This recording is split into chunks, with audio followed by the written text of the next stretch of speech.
Accused of running over and killing Nassau-based Sergeant Kayla Sullivan was set to appear in court this morning, but Tiffany Henderson, his appearance now reset to next month.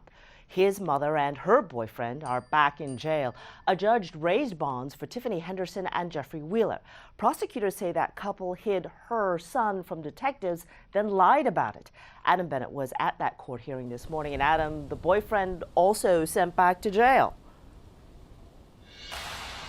That's right, Sherman. The judge also raised his bond as well on the same charge, and the judge raised the bond for the mom on a prior assault charge that she was actually already out on bail for. Now, this morning, we watched as Tiffany Henderson walked into the courtroom free, but she walked out in handcuffs a short time later. The judge raised her bond to $125,000 on that hindering apprehension of a felon charge. Prosecutors say surveillance video shows her and her boyfriend, Jeffrey Wheeler, driving Henderson's son, Tiffany Henderson, to a hotel. This was just after Tiffany allegedly ran over and killed Nassau-based Sergeant Kayla Sullivan during a traffic stop.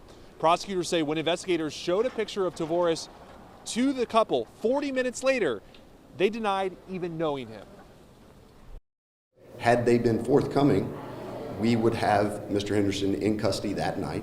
There wouldn't have been the hundreds of man hours, the danger to the entire community before we finally apprehended him 2 days later.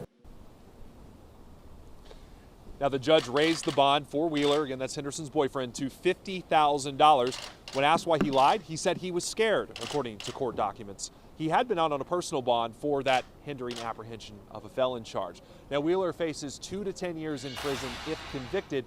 Henderson faces 25 years to life because of her prior criminal history. And as of right now, as for her son, he remains in jail with no bond. Sherman. Thank you, Adam. Meantime, the funeral service for Sergeant Sullivan will be this Wednesday at 10 a.m. at Grace Church.